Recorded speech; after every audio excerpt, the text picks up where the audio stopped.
kasi gusto nila amendahan yung Constitution.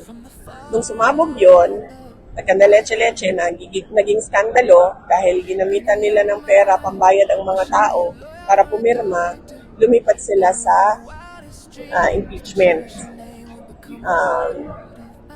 Tapos sumabog yon kasi binayaran naman nila ang mga congressman para pumirma ng impeachment.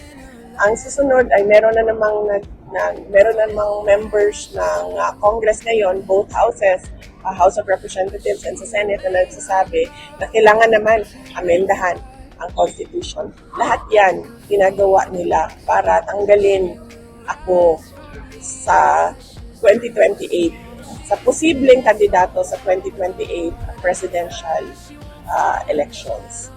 So, hindi na kami magtataka kung merong magpa-file 2026, 2027, 2028 ng impeachment. Ang mahalaga is nakahanda yung mga abogado para sagutin yung mga mga allegations nila. Na hanggang ngayon, by the way, walang attachments ng evidence, ng pieces of evidence at all. Iningi namin ang mga sinabmit ng House of Representatives na ebidensya doon na sumusuporta doon sa articles of impeachment nila. Wala. Hiningi namin ang attachment sa ebidensya nila, sa complaint nila, sa ombudsman. Wala.